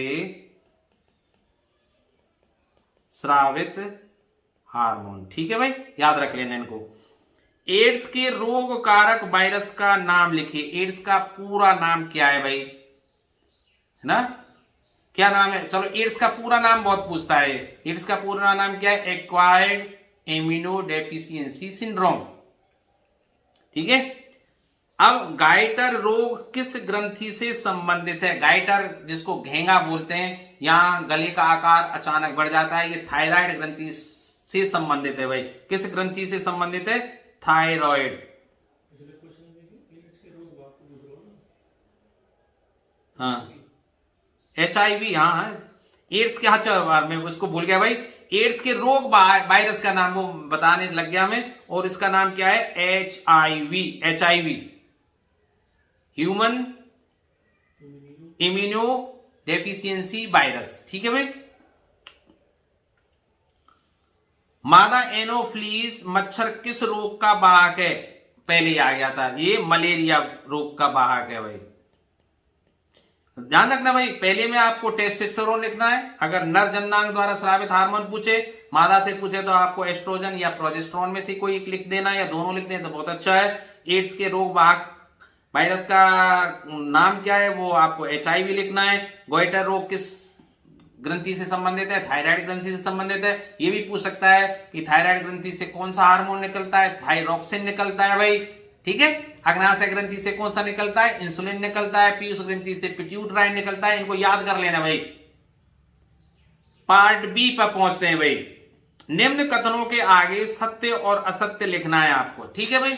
चलिए, हमारे चारों ओर की वायु द्वारा लगाए गए दाब को वायुमंडलीय दाब कहते हैं, ठीक है। हमारे चारों ओर बहुत वायु है भाई, और ये वायु हर चीज को दबा रही है, दबाव डाल रही है, इसको वायुमंडलीय दाब कहते हैं। तो ये तो सत्य है भाई, इसमें तो कोई शक ही नहीं, तो सत्य है। प्रति एकांक क्षेत्रफल पर लगने वाले बल को दाब कहते हैं, ये भी सत्य है भाई। थोड़ी देर पहले बताया था दाब का सूत्र क्या है? बल बटे क्षेत्रफल। अब एक बात सोचिए, अगर मैं क्षेत्रफल को 1 कर दूं, क्षेत्रफल की जगह अगर मैं 1 कर दूं, तो दाब और बल बराबर हो जाएंगे। तो क्या कहेंगे? प्रति एकांक अर्थात इकाई क्षेत्रफल पर लगने वाला बल ही क्या कहलाएगा? दाब कहलाएगा, ठीक है। ये तो सत्य है, ये भी क्या हुआ? सत्य भाई। द्रव तथा गैस बर्तनों की दीवारों पर दाब नहीं लगाते, लगाते हैं। अगर ना बर्तन में गैस को भर दिया जाए तो वो फूल जाता है, गुब्बारे में गैस को भर दिया जाए वो फूल जाता है, और फूलेगा तभी, वो आकार में वृद्धि कब होगी? जब वो दीवारों पर दाब लगाएगी। तो ये तो गलत बात है भाई, असत्य। दाब लगाती हैं, इसमें लिखा हुआ है नहीं लगाती हैं, तो ये तो असत्य बात। तड़ित चालक किसी भवन की तड़ित से रक्षा नहीं करता है। करते हैं भाई, जो त्रिशूल नुमा आकृति बनी होती है, जिसका संबंध सीधे जमीन से होता है, वो तांबे की छड़ ऊपर बिल्डिंग के ऊपरी सिरे से ठेठ कहां तक जाती है? जमीन के अंदर नीचाई तक जाती है, जिससे विद्युत विसर्जन के समय अर्थात बिजली तड़कने के समय जो भी करंट उत्पन्न हुआ है, वो सारा करंट पृथ्वी तक पहुंच जाए और भवन और हम और आप सुरक्षित रह जाएं। ये तड़ित चालक के द्वारा ही संभव है। तो ये नहीं करता है, ये तो बहुत असत्य बात है भाई, तो ये असत्य है, ठीक।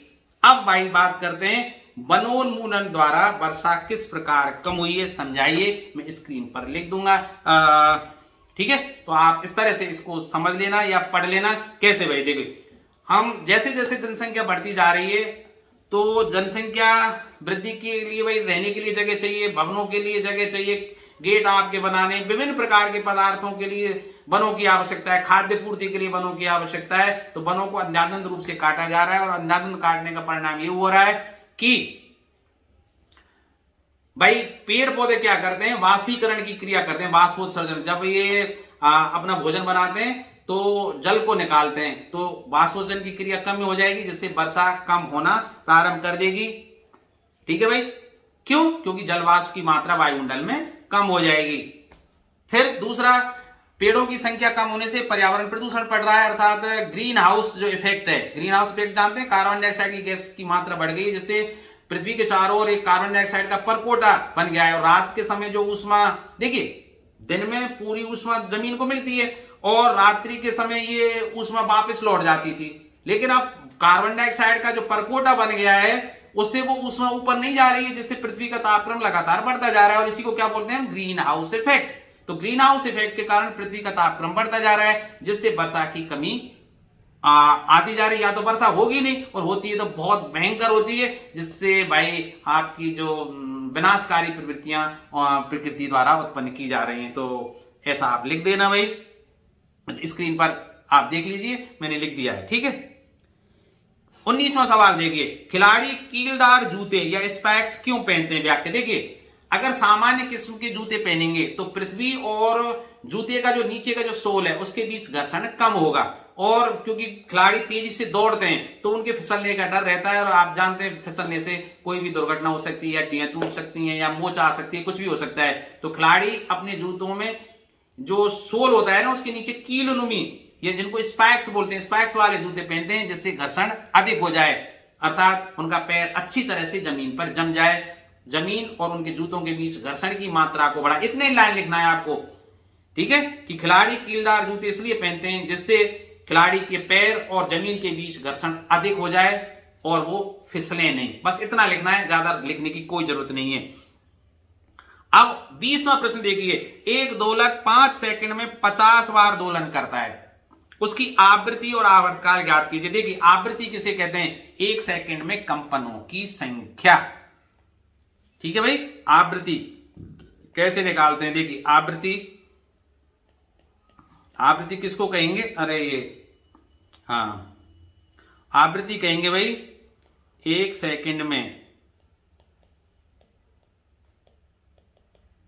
दोलनों की संख्या। ठीक है भाई, 1 सेकंड में कितने दोलन हो रहे हैं वो उसकी आवृत्ति कहलाएगी, और इसका मात्रक क्या होता है? हर्ट्ज। अब देखिए, 5 सेकंड में 50 दोलन, क्योंकि 5 सेकंड में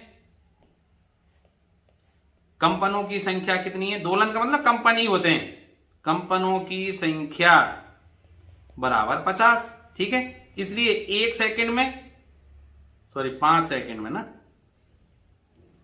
आज ये कर क्या रहा है?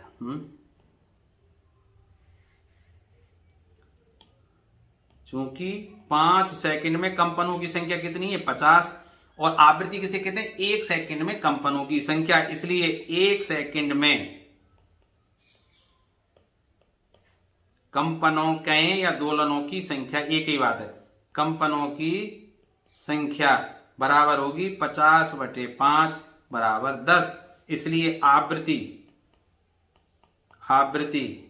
कितनी हो जाएगी? 10 कंपन प्रति सेकंड, या 10 दोलन प्रति सेकंड, अर्थात इसको 10 हर्ट्ज भी बोल सकते हैं। तो आवृत्ति आप डायरेक्ट सूत्र में बता देता हूं, आवृत्ति किसको कहेंगे? आवृत्ति होती है भाई कंपन या दोलन बटे समय, ऐसे निकाल सकते हैं। तो 50 दोलन या कंपन हुए कितने समय में? 5 सेकंड में। 1 सेकंड में, ध्यान रखना, मिनट हो तो उसके सेकंड बना लेना। तो इसमें 10 कंपन प्रति सेकंड या हर्ट्ज इसको बोल सकते हैं। अब देखिए, आवृत्ति किसको बोलते हैं? अब आवृत्ति के बारे में ढंग से समझ लीजिए। आवृत्ति अंग्रेजी में फ्रीक्वेंसी बोलते हैं, इसको एफ से व्यक्त करते हैं, और आवृत्ति को व्यक्त करते हैं एन से। सॉरी, मैं आवृत्ति बता दूं, हाँ भाई, आवृत्ति को एन से व्यक्त करते हैं या एफ से व्यक्त करते हैं भाई, ध्यान रखना। अब बात करते हैं हम आवर्तकाल भाई, किसका? आवर्तकाल, टाइम पीरियड। ठीक है। अब आवर्तकाल क्या है? एक कंपन में लगा समय, एक कंपन में लगा समय, एक कंपन में लगे समय को आवर्तकाल कहते हैं भाई। ठीक है भाई। अब ये आवृत्ति का हमेशा उल्टा होता है, व्युत्क्रम होता है। आवर्तकाल जिसको टी से व्यक्त करेंगे वो किसके बराबर होगा? 1 आवृत्ति। ठीक है, अर्थात 1/n या f, तो 1/10, तो ये क्या आ जाएगा? 0.1 सेकेंड। अर्थात 1 सेकेंड, 0.1 सेकेंड में एक कंपन हो जाएगा। अर्थात एक कंपन में कितना समय लगेगा? 0.1 सेकेंड। तो याद रखना भाई, कंफ्यूजन मत हो जाना। आवृत्ति तो क्या है? 1 सेकेंड में कितने कंपन हुए, ये तो आवृत्ति है। और एक कंपन में कितना समय लगा, एक दोलन में कितना समय लगा, ये आवर्तकाल कहलाता है। आशा है आपको समझ में आ गया होगा। अब देखिए तड़ित क्या है। ठीक है, तड़ित से अपनी सुरक्षा के उपाय सुझाइए। तो मैं स्क्रीन पर लिख दूंगा भाई, उसको पढ़ लेना। तो सुन लीजिए भाई, तड़ित क्या है? तड़ित क्या है? मैंने बताया था ना प्रारंभ में कि जब बिजली तड़कती है और भयंकर आवाज होती है, वो क्यों होती है? समझ लीजिए कि बादलों में पानी जम जाता है और जब बड़ी बड़ी शिलाएं आपस में टकराती हैं तो विद्युत विसर्जन होता है, अर्थात आवेश उत्पन्न होता है। और बहुत सारा आवेश जब इकट्ठा हो जाता है तो विद्युत के रूप में वो नीचे आता है भाई। ठीक है, अब ध्यान रखना भाई, लाइट और आवाज, देखिए प्रकाश की गति ज्यादा होती है तो जो चमक होती है वो तो हमें पहले दिख जाती है, लेकिन जो गड़गड़ाहट है वो बाद में सुनाई देती है, क्योंकि ध्वनि की जो गति है वो 330 या 340 किलोमीटर प्रति सेकंड होती है, तो ये बहुत कम चलती है। जबकि प्रकाश की गति आप जानते हैं 3 लाख किलोमीटर प्रति सेकंड होती है। तो तड़ित क्या है? ये विद्युत विसर्जन है भाई। अब इससे बचाने के लिए हम क्या करते हैं कि घरों पर सबसे बड़े, अगर ऊंची इमारतों में आप रहते हैं तो वहां तड़ित चालक लगवाइए। त्रिशूल नुमा एक तांबे के बनी एक छड़ जो जमीन तक आती हो वो लगानी चाहिए। अगली सुरक्षा से उपाय के क्या है कि जब बिजली तड़क रही हो तो आप पेड़ पौधों के नीचे खड़े ना हो, तुरंत ही सुरक्षित जगह या किसी मकान के अंदर चले जाना चाहिए। अगर आप रास्ते में गाड़ी में सफर कर रहे हैं तो अपनी गाड़ी को रोक दीजिए और खिड़की दरवाजे बंद कर लें, क्योंकि गाड़ी के ऊपर बिजली का असर सामान्यतः नहीं होता है। इसके अलावा अगर आप नदी में तैर रहे हैं तो वो भी आप नहीं करें, क्योंकि नदी में भी बिजली गिरने की बहुत ज्यादा संभावना होती है। इसके अलावा उस समय जब बिजली बहुत ज्यादा तड़क रही हो, आप जो गैजेट्स हैं मोबाइल का, लैपटॉप का, इनका प्रयोग नहीं करें, क्योंकि ये तरंगों को खींचते हैं, तो वहां भी ये मतलब बिजली गिर सकती है। तो ऐसे कुछ उपाय अगर आप कर लें तो। अब 22वां प्रश्न आपकी स्क्रीन पर, आपतन कोण I परावर्तन कोण R को दिए गए चित्र में दर्शाइए। यदि आपतन कोण I 50 हो तो परावर्तन के नियमानुसार R का मान क्या होगा? तो देखिए ये मैंने आपको दर्शा दिए। यहां एक परावर्तक पृष्ठ है भाई, ये क्या है? परावर्तक पृष्ठ है भाई। इस पर किसी भी रंग की कोई प्रकाश किरण आपतित हो रही है, इसलिए इसको बोलेंगे आपतित किरण। ठीक है, और ये क्या है? अविलंब है भाई। अविलंब 90 डिग्री का कोण बना दिया है इस पृष्ठ पर, इस बिंदु पर। ठीक है, इसका नामकरण भी कर देता हूं मैं, AB आपतित किरण हुई। अब अविलंब, ये जो अविलंब है और ये जो आपतित किरण है AB, इसके बीच जो, इसको मैं अगर N नाम दे दूं तो कोण कौन सा? ABN। ABN जो कौन सा कोण है भाई? अविलंब और आपतित किरण के बीच बन रहा है, इसको हम सामान्यतः I से व्यक्त करते हैं। इसको क्या बोलेंगे? आपतन कोण। भाई आपतित किरण अवलंब के साथ जो कोण बनाती है उसको आपतन कोण कहेंगे, आपतन कोण कहेंगे भाई। ठीक है भाई, ठीक है, ये आपतन कोण हुआ। अब देखिए अविलंब और परावर्तित, ये जो किरण जा रही है इसको बोलेंगे परावर्तित किरण। ठीक है भाई, तो अविलंब और परावर्तित किरण के बीच जो कोण बनता है, ये जो कोण यहां से लेके यहां तक बना आर, जिसको व्यक्त करेंगे, ये परावर्तन कोण है भाई। अब आपसे ये भी पूछ सकता है कि परावर्तन के नियम लिखिए, तो पहला नियम तो क्या है, देखिए ये जो चित्र है वही नियम है, दोनों ही नियम। कैसे? इस बिंदु पर देखिए, इस बिंदु पर आपतित किरण भी मिल रही है, अविलंब भी मिल रही है और परावर्तित किरण। तो पहला नियम तो ये हुआ कि आपतित किरण, परावर्तित किरण और अविलंब तीनों एक ही तल में होते हैं, एक ही जगह मिल रहे हैं, एक ही तल में होते हैं। दूसरा नियम क्या है कि आपतन कोण हमेशा किसी भी पृष्ठ से परावर्तन हो रहा हो, वो परावर्तन कोण के बराबर होता है। तो आपतन कोण is always equal to reflection angle, अर्थात परावर्तन कोण के। तो हमेशा कोण आई कोण आर के बराबर होता है। अब ये कह रहा है कि यदि कोण आई 50 हो तो परावर्तन, जब देखिए कोण आई हमेशा कोण आर के बराबर होता है, जब कोण आई 50 का है तो कोण आर भी कितने का होगा, 50 डिग्री का होगा। इसमें कोई बात ही नहीं है। अगला प्रश्न देखिए, निबंधात्मक प्रश्न जो 23 से 25 के बीच आपके आएंगे भाई। अब देखिए, आभासी और वास्तविक प्रतिबिंब में अंतर लिखना है आपको, पहला, ठीक है भाई। दूसरा, रेड डाटा पुस्तक क्या है समझाइए। और तीसरा है पीयूष ग्रंथि द्वारा स्रावित हार्मोन का नाम लिखिए, इसके कोई दो कार्य भी लिखिए। तो देखिए, पहले मैं बता देता हूं आभासी और वास्तविक प्रतिबिंब में क्या अंतर है। तो देखिए, ध्यान रखना कि जब किरणें वास्तव में नहीं मिलती हैं, केवल मिलती हुई प्रतीत होती हैं, तो उस प्रतिबिंब को बोलते हैं हम आभासी। और जब परावर्तित या अपवर्तित किरणें, ठीक है, जब वास्तव में मिलती हैं और प्रतिबिंब की रचना करती हैं, तो उसको बोलते हैं वास्तविक प्रतिबिंब। एक बात और ध्यान रखना है कि आभासी जो प्रतिबिंब है, ठीक है, आभासी प्रतिबिंब हमेशा सीधे होते हैं। आभासी प्रतिबिंब हमेशा कैसे होते हैं, सीधे बनते हैं, जबकि वास्तविक प्रतिबिंब हमेशा उल्टे बनते हैं भाई। समझ में आ गया ना भाई। अब अगले देखिए, रेड डाटा पुस्तक क्या है। ये एक ऐसी पुस्तक है जिसमें विभिन्न, देखिए, जो लुप्त प्राय जीव हो रहे हैं उन जीवों से संबंधित, या विभिन्न वनस्पतियों से संबंधित, या कवकों से संबंधित जानकारी है जो सुरक्षित रखी गई है, एक डाटा के रूप में उपलब्ध कराई गई है। मैं स्क्रीन पे लिख दूंगा, पढ़ लेना। देखिए, पीयूष ग्रंथि द्वारा स्रावित हार्मोन का नाम लिखो, इसके कोई दो कार्य भी लिखो। देखो, पीयूष ग्रंथि द्वारा जो स्रावित हार्मोन है उसका नाम है भाई पिट्यूटराइन। और इसका मैं बताया ना, अगर पीयूष ग्रंथि से स्रावित हार्मोन पिट्यूटराइन अगर अधिक मात्रा में स्राव होने लग जाए तो व्यक्ति कि जो आकार है वो दानवाकार हो जाता है। कैसा हो जाता है, दानवाकार, अर्थात उसकी लंबाई में अप्रत्याशित रूप से वृद्धि हो जाती है। और अगर ये हार्मोन कम मात्रा में स्रावित हो तो व्यक्ति बौना रह जाता है। ठीक भाई। अब चलते हैं, अगर ये नहीं कर पाते हो तो अथवा वाला कर लीजिए भाई। अभयारण्य और उद्यान में क्या अंतर है, ठीक है। तो अभयारण्य मैंने पहले बता दिया था। अभयारण्य क्या होता है, अभयारण्य सरकार के द्वारा ऐसी बनाई गई योजनाएं जहां विभिन्न जो वन्य जीव जंतु हैं उनको प्राकृतिक आवास उपलब्ध कराया जाता है। प्राकृतिक आवास का मतलब जानते हैं कि ऐसी व्यवस्थाएं की जाती हैं कि बिल्कुल उसको जंगल जैसा लगे, जिससे वो आराम से वहां रह सके, उनका शिकार ना हो सके, ऐसी व्यवस्थाएं की जाती हैं।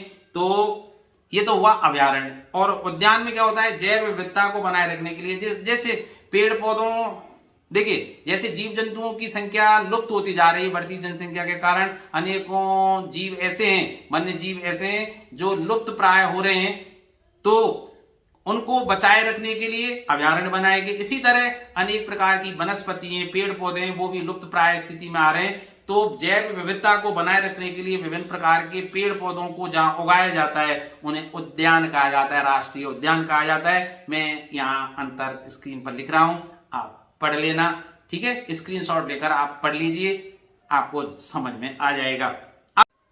अब दूसरा है, भारत में वन्य जीवों की सुरक्षा और बचाव की कौन कौन सी परियोजनाएं। देखिए, भारत में वन्य जीवों की सुरक्षा और बचाव के लिए अनेकों परियोजनाएं चलाई जा रही हैं। जैसे पहली है बाघ परियोजना, आपको पता है कौन सी, बाघ परियोजना। और ये परियोजना शायद 1973 में शुरू की गई थी। और कारण क्या था कि बढ़ती हुई आबादी जो बाघों की है वो तेजी से घट रही थी, उसको बचाने के लिए, अर्थात बाघों को बचाने के लिए, उनकी संरक्षा करने के लिए अर्थात उनको एक उचित आवास उपलब्ध हो सके, इसलिए ये परियोजना शुरू हुई। दूसरी है हाथी परियोजना जो 1992 में शुरू की गई। हाथियों की संख्या भी तेजी से घटती जा रही है, मैं स्क्रीन पर लिख दूंगा। इसके अलावा गिरसिंह परियोजना भी है जो शेरों को संरक्षित रखने के लिए अर्थात शेरों की जो संख्या घटती जा रही है उसको बचाने के लिए शुरू की गई थी। अर्थात वन्य जीव संरक्षण जो परियोजना है लोगों में जागरूकता फैलाने के लिए भाई वन्य जीव भी हमारे जैव विविधता को बनाए रखने के लिए आवश्यक है, ऐसी परियोजना शुरू की गई। इसके अलावा कस्तूरी मृग परियोजना भी चलाई की गई जो कस्तूरी मृग जो लुप्त हो रहा है लगभग उसको बनाए रखने के लिए। इसके अलावा हंगुल परियोजनाएं, तो अनेकों ऐसी परियोजनाएं, ठीक है। कौन कौन सी मुक्त है? बाघ परियोजना, हाथी परियोजना, गिरसिंह परियोजना और कस्तूरी मृग परियोजना। ये आप 4 नाम लिख देना और इनके बारे में थोड़ी थोड़ी लिख देना कि बाघ परियोजना 1973 में शुरू की गई जो बाघों की को संरक्षित रखने के लिए उनको उचित आवास प्रदान करने के लिए शुरू की गई थी। हाथी परियोजना जो 1992 में शुरू की गई थी हाथियों के बचाव के लिए और संरक्षण के लिए और लोगों में जागरूकता फैलाने के लिए। इसके अलावा गिरसिंह परियोजनाएं जो शेरों के संरक्षण के लिए शुरू की गई और कस्तूरी मृग जो परियोजना है वो कस्तूरी मृग के संरक्षण के लिए शुरू की गई थी। अब दूसरा वो बाय देखिए, जैव विविधता को प्रभावित करने वाले कारक लिखिए। जैव विविधता को प्रभावित करने वाले कारक आपको लिखने भाई। अब देखिए जैव विविधता को अनेकों कारक प्रभावित करते हैं, जैसे पर्यावरण कारक है भाई। अब देखिए जहां की जलवायु अच्छी है, ठीक है, वहां पेड़ पौधों की जीव जंतुओं की संख्या अधिक होगी, सीधी सी बात है। और जहां जलवायु उष्ण है या बहुत ज्यादा ठंडी है या तो बहुत ज्यादा गर्म है, जैसे रेगिस्तान हो जाएंगे जैसे गल्फ कंट्रीज में, और जहां बहुत ज्यादा ठंड पड़ती है जैसे हमारे जम्मू कश्मीर की बात करें या रूस में साइबेरिया की बात करें, वहां -30 -40 सेंटीग्रेड तापमान होता है, तो वहां भी जीव जंतुओं की और पेड़ पौधों की संख्या कम हो जाती है। तो सबसे बड़ा जो जैव विविधता को प्रभावित करने वाला कारक है वो क्या है? पर्यावरणीय कारक। और उसमें आप क्या लिखेंगे कि तापमान, वर्षा और अन्य पर्यावरण परिस्थितियां जैव विविधता को प्रभावित करती हैं। दूसरी प्राकृतिक आपदाएं भी भाई जैव विविधता को, जैसे बाढ़ आ जाए तो जीव जंतु और पेड़ पौधे नष्ट हो जाते हैं, बाढ़ में पेड़ पौधे बह जाते हैं, जीव जंतु बह जाते हैं, पेड़ पौधे उखड़ जाते हैं। सूखा पड़ जाए कई सालों तक तो पेड़ पौधे मर जाएंगे, जीव जंतु भी भूखे प्यासे मर जाएंगे। तूफान आ जाए, अनेकों पक्षियों की मौत हो जाती है तूफान में, पेड़ पौधे उखड़ जाते हैं। और अन्य प्राकृतिक भूकंप आ जाए, ऐसी जो प्राकृतिक आपदाएं वो भी इनकी आबादी को या जीव जंतुओं या पेड़ पौधों की आबादी को कम कर देती हैं। फिर मानवीय गतिविधियां, पहला तो लिखेंगे पर्यावरणीय कारक जिसमें जलवायु परिवर्तन लिखेंगे और प्राकृतिक आपदाएं आप लिखेंगे। दूसरा है मानवीय गतिविधियां। अब मानवीय गतिविधियों में वनों की कटाई सबसे पहले लिखेंगे कि वनों की कटाई से अनेक प्रजातियां लुप्त होती जा रही हैं और हमारा पर्यावरण प्रदूषण तो बढ़ता ही जा रहा है। शहरीकरण, अब शहरीकरण के लिए वनों को अंधाधुंध रूप से काटा जा रहा है जिससे जैव विविधता में कमी आएगी। औद्योगिकरण के फलस्वरूप अनेकों वनों को नष्ट करके फैक्ट्रियां लगाई जा रही हैं और फैक्ट्रियों से प्रदूषण फैल रहा है जिससे जैव विविधता में कमी आएगी, पेड़ पौधों और जंतुओं की संख्या में कमी आएगी। कृषि गतिविधियां हैं, कृषि गतिविधि में क्या करते हैं, अनेकों ऐसे रसायनों का या खादों का प्रयोग कर रहे हैं जिससे भाई छोटे छोटे जीव जंतु मर रहे हैं। जैसे गांवों में पहले बहुत छोटी छोटी चिड़िया जिनको हम गौरैया कहते थे वो पाई जाती थी, लेकिन अब गेहूं या सरसों को बोते समय एल्ड्रिन का प्रयोग किया जाता है, कीटनाशकों का प्रयोग किया जाता है, आलुओं के साथ किया जाता है कीटनाशकों का प्रयोग, जिससे ये जीव जंतु, छोटे जीव जंतु वो नष्ट होते जा रहे हैं और समाप्त होते जा रहे हैं। तो ये सब आप कारण लिखेंगे पर्यावरणीय कारक जिसमें जलवायु और प्राकृतिक, मानवीय गतिविधियों में वनों की कटाई, शहरीकरण, औद्योगिकरण और कृषि आधारित गतिविधियां, ऐसे आप लिख देना। आशा है आपको समझ में आ गया होगा। देखिए मैं इसको बहुत ढंग से समझाता वो तब संभव था जब मैं क्लास टीचिंग करता। 1 घंटा लगभग 18-19 मिनट का तो वीडियो हो चुका है भाई, तो फिर इतना आप देख पाएंगे या नहीं देख पाएंगे इसके अभी मुझे नहीं पता है। आप चलते हैं घर्षण को कम करने के उपाय। भाई देखो अब आप जानते हैं घर्षण को कम करने का सबसे बड़ा उपाय है कि आप सतह, देखो जो मशीन है उनमें उचित स्नेकों का प्रयोग करें, अर्थात जैसे आप जो भी उपकरण या मशीन प्रयोग कर रहे हैं उनमें तेल या ग्रीस का प्रयोग करते रहें। दूसरा भाई घर्षण को उपाय करने के लिए अचानक ब्रेक ना लगाएं। तो ऐसे उपाय मैं स्क्रीन पर लिख दूंगा, आप पढ़ देना, बहुत आप वैसे भी सरल है आप लिख देंगे। अब दूसरा है इसमें गाड़ी चलाते समय पेट्रोल और डीजल बचाने के 4 उपाय, लेकिन ये सबसे बड़ी बात है पेट्रोल और डीजल अगर हमें बचाना है तो गाड़ी की नियमित सर्विस आप कराते रहें। ठीक है। अगर नियमित सर्विस हम कराएंगे तो इंजन सही स्थिति में रहेगा, जिससे वो ईंधन की खपत भी कम करेगा। इसके अलावा इंजन में ऑयल को समय समय पर बदलते रहें। एयर फिल्टर होता है, जो डीजल फिल्टर होता है, एयर फिल्टर के साथ साथ डीजल फिल्टर भी होता है, पेट्रोल फिल्टर होता है, उसको भी बदलवाते रहें।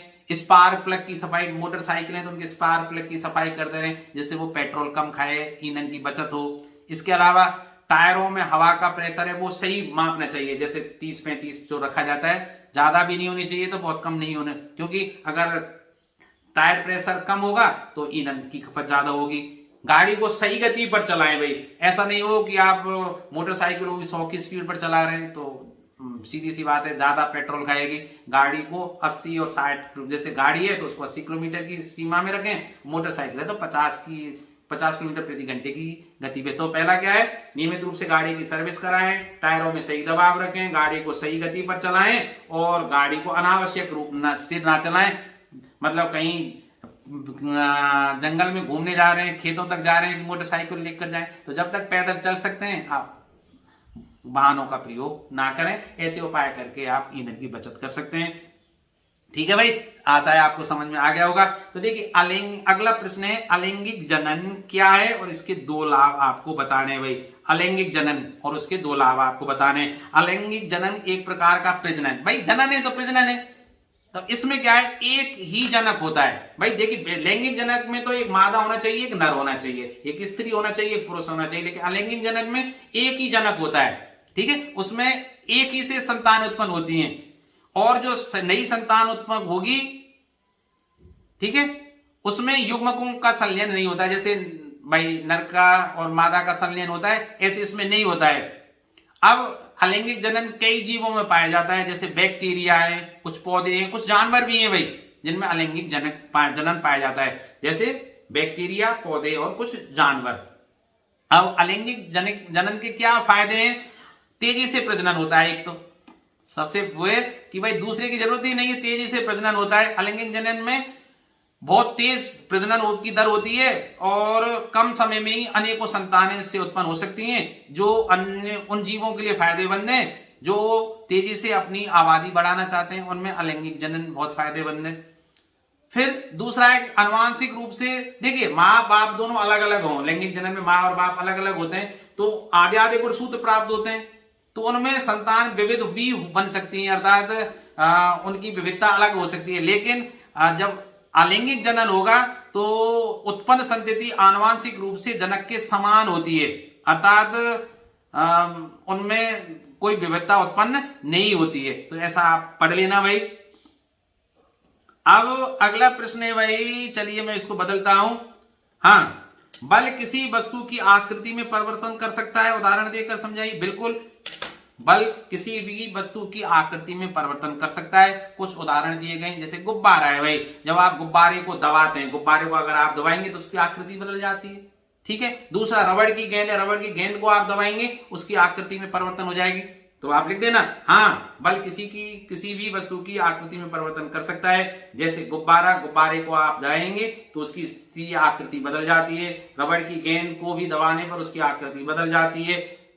घरों में आटा जो गूंथते हैं उसको देखिए, तो बल लगाने से आटे की आकृति भी बदल जाती है। टूथपेस्ट की नली, टूथपेस्ट को जब दबाते हैं तो उसकी आकृति भी बदल जाती है और टूथपेस्ट बाहर आ जाता है। स्पंज, जो बुलबुल जिसको आप बोलते हैं, स्पंज को दबाने पर भी उसकी आकृति बदल जाती है। तो ये अनेकों उदाहरण है, आप लिख देना भाई। अगला है, द्रव दीवारों पर दबाव डालता है, चित्र द्वारा समझाइए। आप जो मत सोचना कि नीचे क्यों देख रहे हैं सर, ये इस पर ही पढ़ा रहा हूं भाई मैं। ठीक है, हाँ, तो इसमें कैसे लिखेंगे कि द्रव दीवारों की द्रव बर्तन की दीवारों पर दबाव डालता है। इसे समझने के लिए एक सरल प्रयोग कर सकते हैं। एक प्लास्टिक की बोतल लें, उसको पानी से भरने से पहले उसमें विभिन्न ऊंचाइयों पर 2-3 छेद कर लें और उसको पानी से भरेंगे तो आप देखेंगे कि ऊपर जो सबसे ऊपर जो छेद है उसमें पानी का प्रवाह कम है और नीचे सबसे जो नीचे छिद्र है उसमें पानी का प्रवाह अधिक है। तो आप एक ऐसे प्रयोग द्वारा इसको समझा सकते हैं कि फिर नीचे लिख देंगे, हम देखते हैं कि निचले छेदों से निकलने वाला जो पानी है ऊपर से निकलने वाले छेदों की पानी छेदों से निकलने वाले पानी की तुलना में अधिक दूरी तय करता है और अधिक प्रेशर से निकलता है। ऐसे करके आप इसको आसानी से समझा सकते हैं। तो चलिए अब मैं इसी के साथ इस वीडियो को समाप्त करता हूं। आशा है ये मेरा प्रयास क्यों समाप्त करना पड़ता है, एक प्रश्न रह गया है, कारण क्या है, अंधेरा हो चुका है और अभी मुझे वीडियो एडिटिंग करना है, इसको फिर डालना भी है। सुबह तक आपको मिल पाएगा और फिर आप 2 बजे तक इसको पढ़ पाएंगे। आप कितने लोगों तक पहुंचता है ये तो पता नहीं, पर कुछ लोगों की फरमाइश थी, मैंने इस वीडियो को बना दिया। आप मेरे साथ जुड़े रहे, बहुत बहुत धन्यवाद। चैनल को सब्सक्राइब कर लें, आगे जुड़े रहे, क्योंकि कक्षा 9, 10, 11, 12 अगर हम जिंदे रहे तो आपको तरह तरह के वीडियो, ज्ञानवर्धक वीडियो लाते रहेंगे और आप इसी तरह अगर हमसे जुड़ते हैं तो लाभ उठा ही लेंगे भाई, और नहीं जुड़ते हैं तो धन्यवाद। आपका भविष्य उज्जवल हो, इन्हीं शुभकामनाओं के साथ आपके लिए शुभकामनाएं, आपका रिजल्ट अच्छा रहे।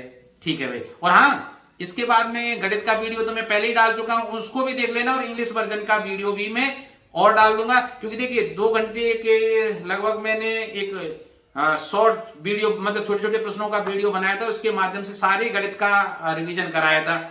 ठीक है। फिर एक पूरा वीडियो भी बिल्कुल ब्लूप्रिंट के आधार पर मैंने बना के आपको दे दिया था। 112 तो ऑब्जेक्टिव प्रश्न थे हिंदी मीडियम के लिए, और फिर पूरा वीडियो था भाग भाग के सारे प्रश्न 25 तक मैंने कराए थे, अथवा वाले ग्राफ सब पूरे कुछ पढ़ा है, उससे बाहर नहीं जाएगा। इंग्लिश मीडियम के लिए मैंने छोटे छोटे प्रश्नों के माध्यम से पूरी गणित का रिवीजन कराया था, 172 प्रश्न लिए थे, और हाँ, उसका वीडियो लगभग बनकर तैयार है, केवल शूट करना रह गया है। प्रश्न मैंने आईपैड पर लिख लिए, इस तरह से लिखता हूं, देखिए, है ना, आईपैड पर मैंने सारे प्रश्न लिख लिए हैं। ठीक है, और केवल शूट करना रह गया है, तो मैं उस वीडियो को डाल दूंगा अगर आप कहेंगे। धन्यवाद, आप मेरे साथ इतनी देर तक जुड़े रहे। मिलते हैं नए वीडियो के साथ, तब तक खुश रहिए और इसी तरह मेहनत कर रहिए। धन्यवाद।